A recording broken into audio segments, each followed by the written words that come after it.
बोलो जयकारा बोल मेरे श्री गुरु महाराज की जय। सभी गुरुमुख प्रेमियों से सप्रेम जय सच्चिदानंद। सभी गुरुमुख प्रेमी हम कितने भाग्यशाली हैं। न जाने कितने जन्मों के पुण्य उजागर हुए होंगे तो हमें श्री आनंदपुर दरबार मिला है और श्री परमहंस अवतार मिला है। एक बार हमारे हृदय के सम्राट शहंशाहों के शहंशाह श्री पंचम पातशाही गुरु महाराज जी श्री संत नगर में विराजमान थे और एक दिन बागीचे में सैर फरमा रहे थे, सैर कर रहे थे और कुछ महात्मा जन भी श्री चरणों में साथ साथ टहल रहे थे। उसी वक़्त एक आदरणीय महात्मा जी ने श्री गुरु महाराज जी के श्री चरणों में विनय करते हुए अपने कुछ विचार रखे कि स्वामी जी, बहुत सारी संगत है, श्री गुरु महाराज जी के बड़े अनन्य प्रेमी हैं, गुरुमुख हैं, जो कितनी लगन से श्री गुरु महाराज जी को प्यार करते हैं, श्री गुरु महाराज जी के चरणों से प्यार करते हैं।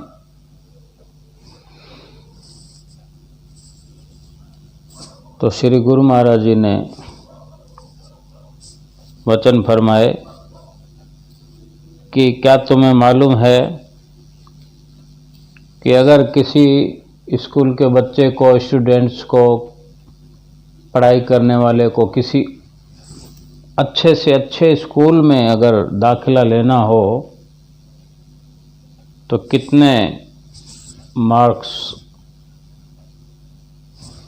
उसको मिले हुए हों ताकि जिससे वो किसी और अच्छे स्कूल में दाखिला ले सके, कितने मार्क्स होने चाहिए एक अच्छे स्कूल में दाखिला लेने के लिए। तो महात्मा जी ने बताया कि लगभग 60% नंबर यानी 98-99% नंबर होने चाहिए, तब जाके अच्छे स्कूल में दाखिला मिल सकता है। तो श्री गुरु महाराज जी ने वचन फरमाए कि श्री गुरु महाराज जी ने फरमाया कि जिस गुरुमुख के, जिस प्रेमी के 101% नंबर होते हैं तो श्री आनंदपुर दरबार की चरण शरण मिलती है। श्री आनंदपुर दरबार में श्री परमहंसों की चरण शरण प्राप्त होती है। तो हम अंदाज़ा लगाएं कि कितनी बड़ी बात है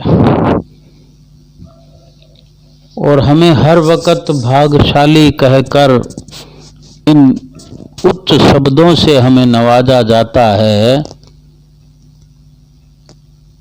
हमको हर वक्त ये ख्याल होना चाहिए, हर वक्त ये विचार हमारे अंदर पुख्ता होना चाहिए कि हमें श्री आनंदपुर दरबार की चरण शरण प्राप्त है। श्री परमहंस अवतार महाराज जी की नजदीकी हासिल है। इतने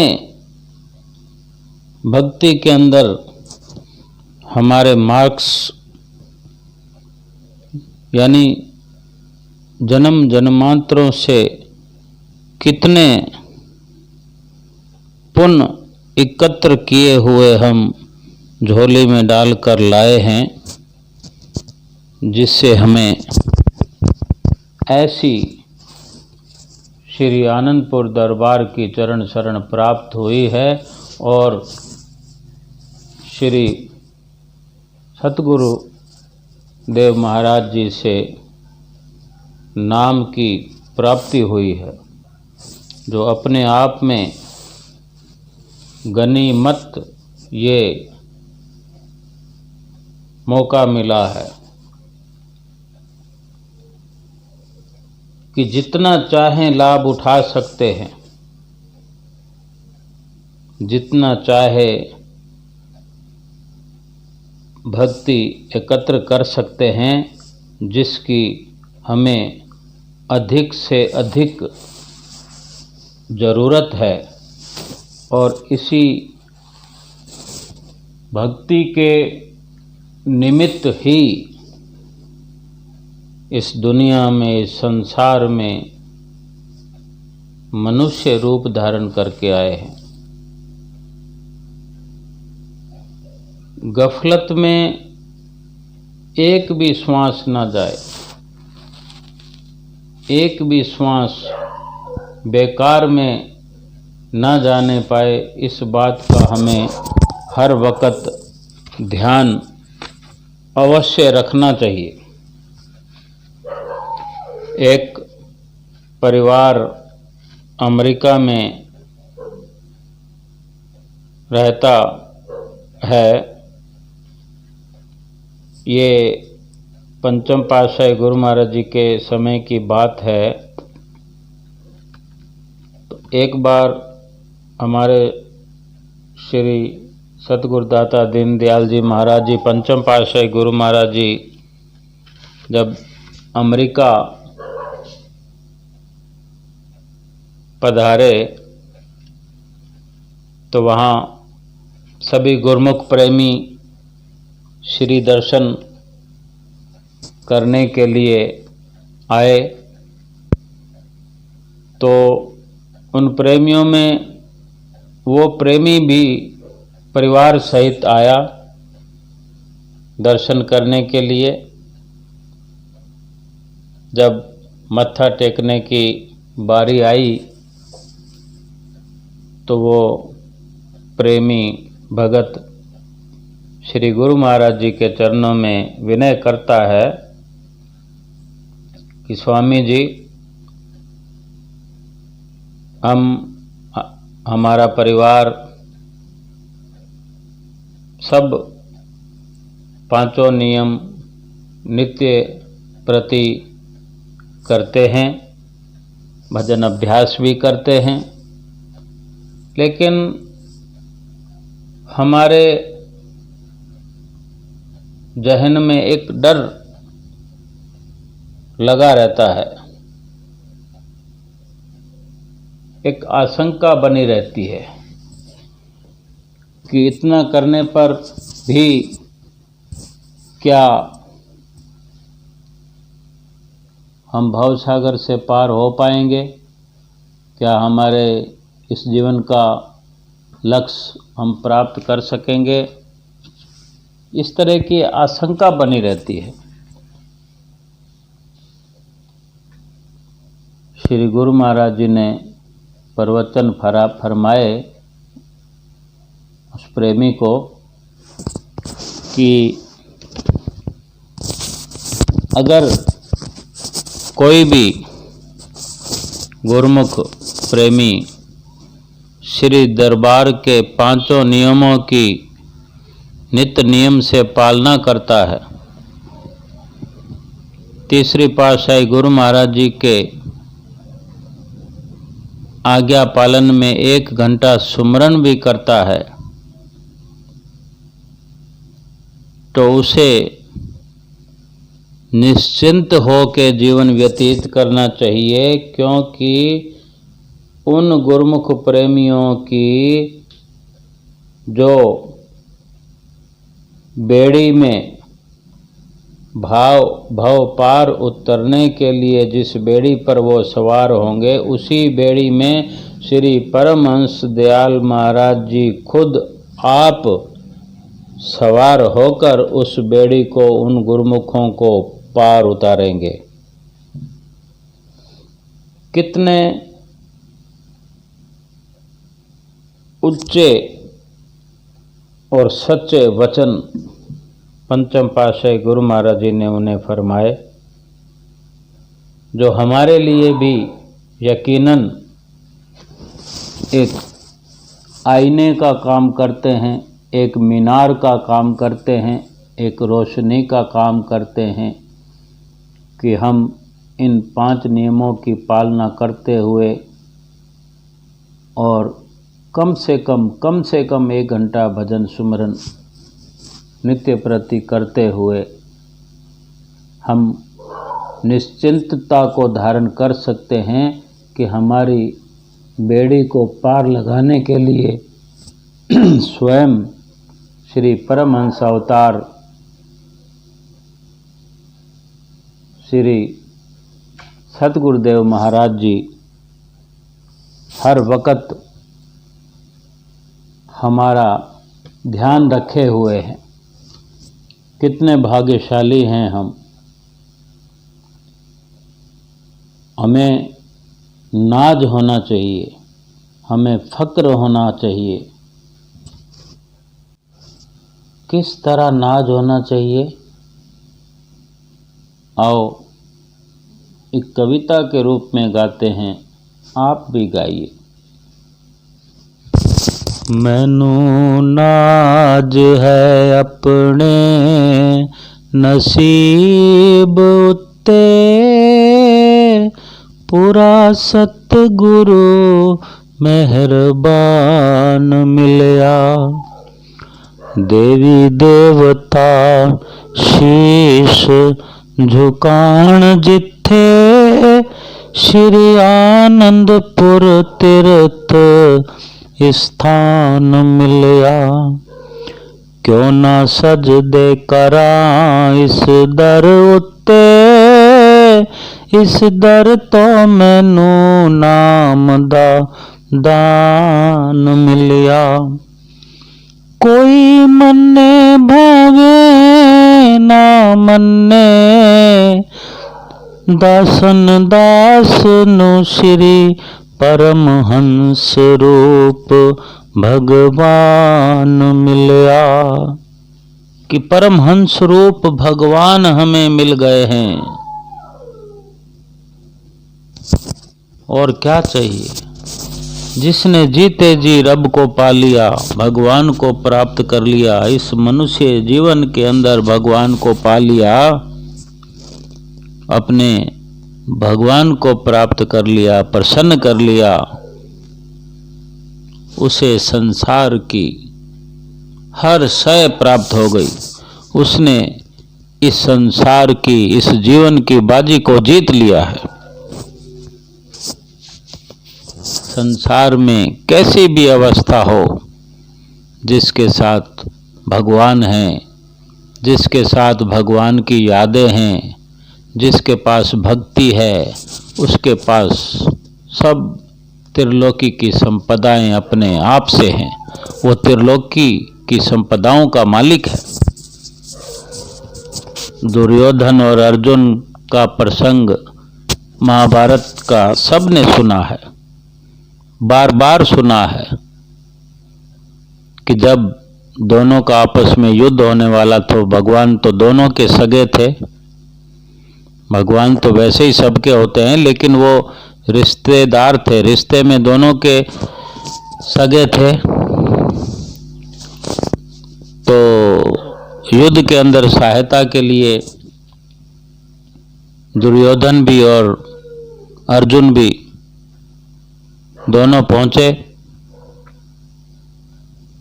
तो पहले दुर्योधन को जैसे मांगने का मौका मिला, श्री कृष्ण को भी मांगने का मौका मिला सहायता की भी, तुम्हें क्या चाहिए।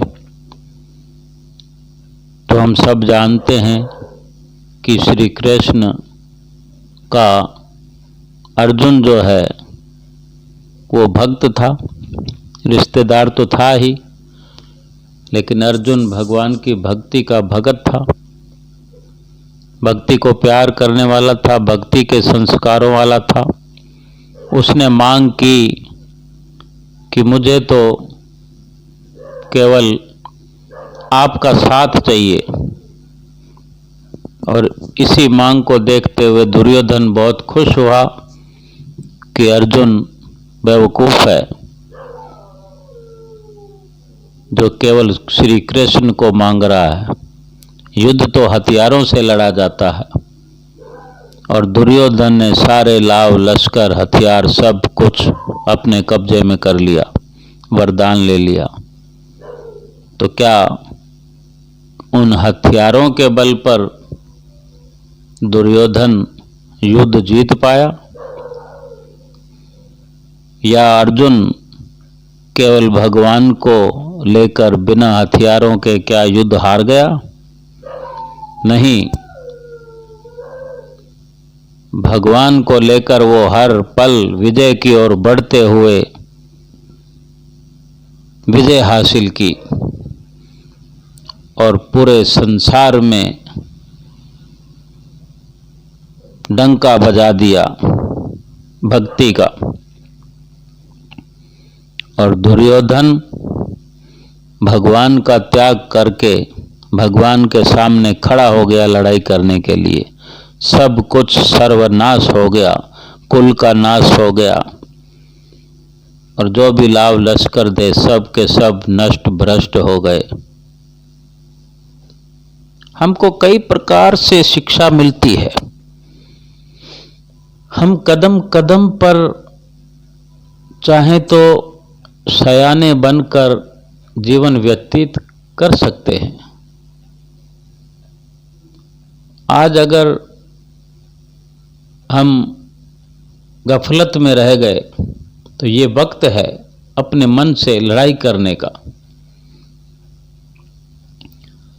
हम मन की लड़ाई को संसार के सामानों से लड़ रहे हैं। संसार के सामानों से लड़ाई मन से नहीं जीती जा सकती। संसार के सामानों का त्याग करके भगवान की नज़दीकी, भगवान का साथ पाकर, भगवान का साथ हासिल करके भगवान की रहनुमाई में मन को जीता जा सकता है। और फिर ये मन एक बार हार गया तो ये मन हमारा गुलाम बनकर हमें भक्ति की उड़ान में ऊंचा उड़ाएगा, क्योंकि मन शक्तिशाली है। लेकिन जिस तरफ चल पड़े, अगर हमें डुबाने की तरफ चलता है तो हमें डुबा कर छोड़ता है। और जब हमने एक बार इसको अपने अंकुश में कर लिया, इसको वश में कर लिया और भक्ति करने में ये हमारे सहायक हो गया, हमारे साथ हो गया, तो फिर भक्ति के अंदर हमें यही मन तरक्की दिलाता है। हमें नित्य प्रति श्रवण करने को मिलता है कि मन लगाकर करो, मन लगाकर खेलो, मन लगाकर पढ़ो, मन लगाकर कमाई करो, मन लगाकर रिश्ते नाते निभाओ, मन लगाकर भक्ति करो। सब कुछ मन लगाकर किया जाता है तो भक्ति भी मन लगाकर की जाती है। जब तक भक्ति के अंदर मन नहीं लगता तो भक्ति हासिल नहीं होती। और जब मन लगाकर भक्ति की जाती है तो भक्ति अपने आप होती चली जाती है। भक्ति स्वयं अपने आप में परिपक्व है।